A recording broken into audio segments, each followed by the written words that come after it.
वाहिगुरु जी का खालसा वाहिगुरु जी की फतेह। एक बार श्री वाहिगुरु कहने का महात्म।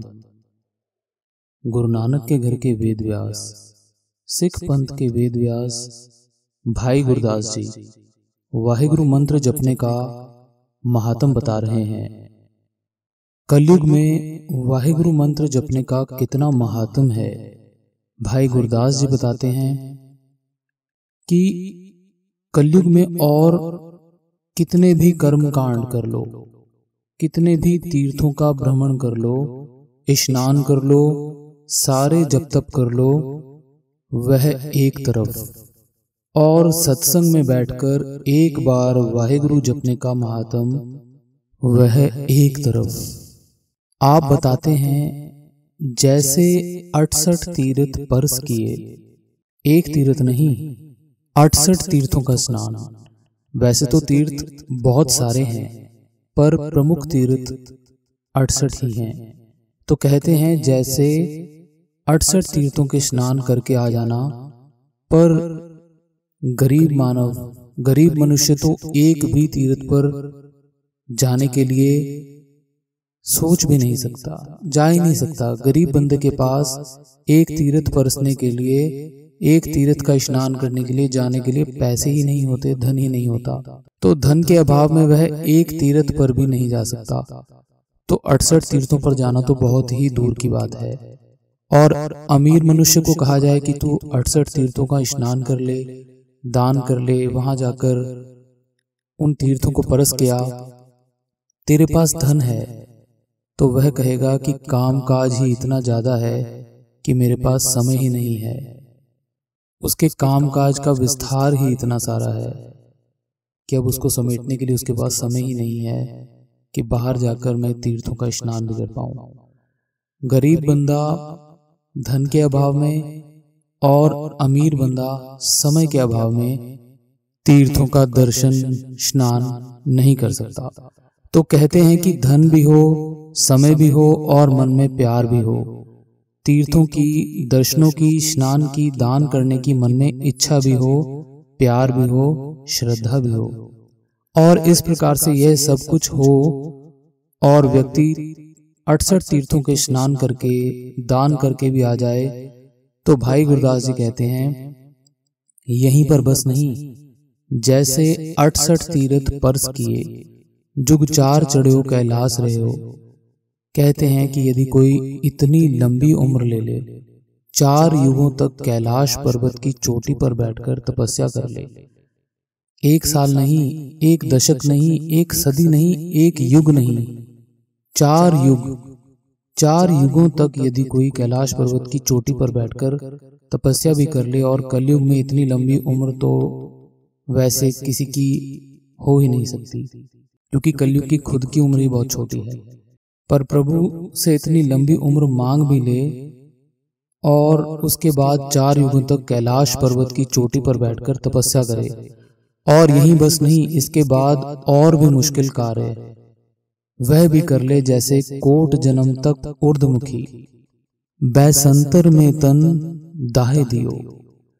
इतना मुश्किल कार्य, करोड़ों जन्म ले ले और हर जन्म में उल्टा लटक कर तपस्या करे, और जब शरीर का अंत आने वाला हो तो अपने शरीर को काट काट कर बैसंतर में डाल दे। बैसंतर अग्नि को बोलते हैं। इतने जन्म तपस्या और तपस्या के बाद शरीर का अंत आने वाला हो तो शरीर के अंग काट काट कर अग्नि में भेंट करे। इतना कठिन कार्य। वैसे अगर एक जन्म किसी ने कुछ तपस्या की हो और अगले जन्म वह याद कर ले, यही बहुत बड़ी बात होती है। तो करोड़ों जन्म याद करे कि मैंने पिछले जन्म में भी इसी प्रकार से तपस्या की थी, इसी प्रकार से मैंने अपने अंग काट काट कर अग्नि में भेंट किए थे। फिर जन्म ले, फिर तपस्या में लग जाए, और फिर तपस्या करने के बाद शरीर के अंग काट काट कर अग्नि में भेंट कर दे। और इसके बाद यही नहीं, और बताते हैं जैसे लाख बेर कुरुक्षेत्र में अश्वमेघ यज्ञ अभंग ठयो। एक यज्ञ नहीं, एक अश्वमेघ यज्ञ नहीं, लाख बार, जैसे लाख बार कुरुक्षेत्र में कोई अश्वमेघ यज्ञ करवा ले, एक यज्ञ भी कलयुग में कोई करवा ही नहीं सकता। अंतिम अश्वमेध यज्ञ पांडवों ने करवाया था, वो भी समय के अवतार भगवान श्री कृष्ण की कृपा द्वारा। भगवान श्री कृष्ण समय के अवतार उनके साथ थे, तब एक अश्वमेध यज्ञ संपूर्ण हुआ। तो एक अश्वमेध यज्ञ करना भी बहुत मुश्किल है, और वह भी भगवान कृष्ण की सहायता के बाद एक अश्वमेध यज्ञ संपूर्ण हुआ। तो कलयुग के ये तुच्छ मनुष्य कहाँ अश्वमेध यज्ञ के बारे में सोच भी सकते हैं।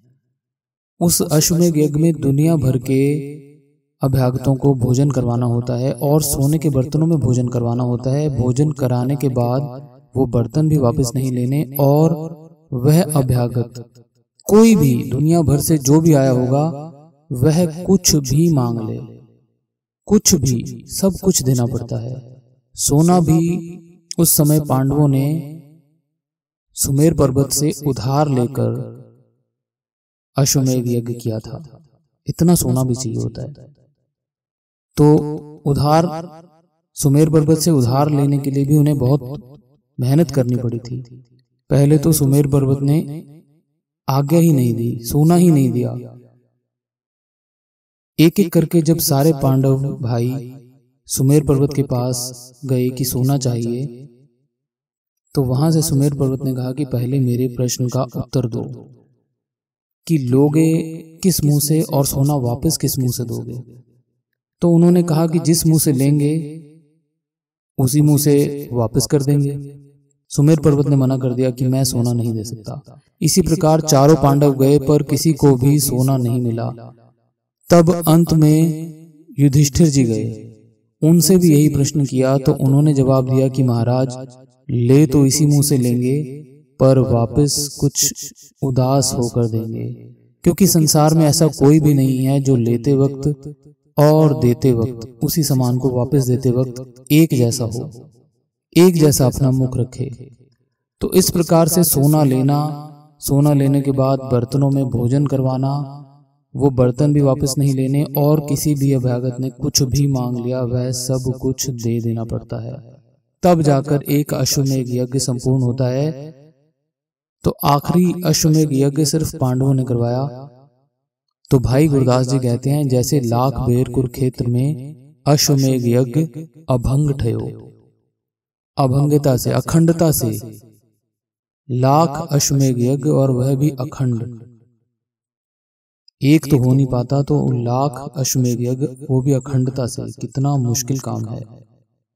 तो कोई लाख बारी अश्वमेध यज्ञ करवा भी ले तो भाई गुरदास जी कहते हैं, पुन अमृत नाम विशेष थी जिन एक बार श्री वाहिगुरु के हो।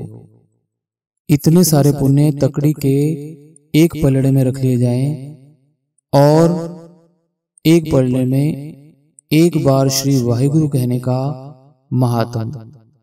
भाई साहब जी कहते हैं, इतने सारे पुण्य कमाने का फल और एक बार श्री वाहिगुरु कहने का महात्म बराबर नहीं, श्री वाहिगुरु कहने का महात्म उससे कहीं ज्यादा है। तो यदि हम एक बार संगत में बैठकर वाहिगुरु मंत्र का जाप करें तो उस पुण्य का तो कोई अंत ही नहीं है, उसको गिना ही नहीं जा सकता कि कितना फल प्राप्त हो सकता है। वाहिगुरु मंत्र जपने से चारों युगों के अवतारों का आशीर्वाद प्राप्त हो जाता है। सतयुग सतगुरु वासुदेव, वावा विष्णा नाम जपावे। सतयुग में जो भगवान वासुदेव जी थे उनसे वह अक्षर लिया गया है, वह सतगुरु वासुदेव जी की याद के लिए लिया गया है। सतयुग सतगुरु वासुदेव, वावा विष्णा नाम जपावे। तो यह वह अक्षर हमें सतयुग के अवतार के नाम जपने का भी फल प्राप्त करवा देता है। और इससे भी आगे की बात यह है कि जब हम वावा को याद करते हैं, वाह बोलते हैं, उसमें हमें जब सबसे ज्यादा आनंद आता है तो हमारे मुंह से वाह निकलता है। और वाह हम कह किसको रहे हैं? गुरु को। अपने गुरु को हम वाह कह रहे हैं। वाह किस लिए? जिसने हमें मनुष्य देही दी, जिसने हमें श्वास दिए, जिसने हमें इतने सारे सुख दिए। तो उस गुरु को हमेशा वाह वाह गुरु करना है। आगे बताते हैं, द्वापर सदगुरु हर कृष्ण हा हा हर हर नाम जपावे। द्वापर युग के श्री हर कृष्ण जी, उनके नाम का भी फल हमें वाहिगुरु कहने से प्राप्त हो जाता है। त्रेते सदगुरु राम जी रारा राम जपे सुख पावे। और त्रेते युग के अवतार श्री राम जी राम जपने में सारे ही सुखों की प्राप्ति हो जाती है। तो वाहिगुरु कहने में उस त्रेता युग के महान अवतार का भी फल हमें प्राप्त हो जाता है। और फिर अंत में बताते हैं, कलयुग नानक गुरु गोविंद गग्गा गोविंद नाम अलावे।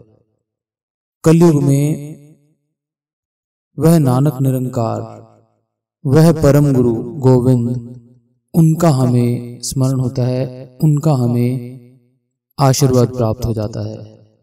तो इस प्रकार से चारों अक्षर एक कर वाहिगुरु जप मंत्र जपावे।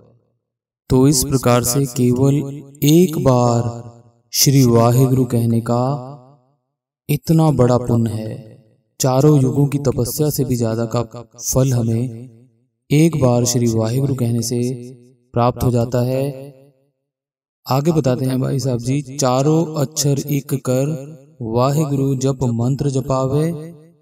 जहां ते उपजा फिर तहां समावे। जहां से इस जीव की उत्पत्ति हुई थी, उस निरंकार से, उस परम पिता से, फिर तहां समावे, उसी में फिर समा जाता है। इतना पुण्य मिल जाता है कि उसी निरंकार में समा जाता है। वाहिगुरु जी का खालसा, वाहिगुरु जी की फतेह।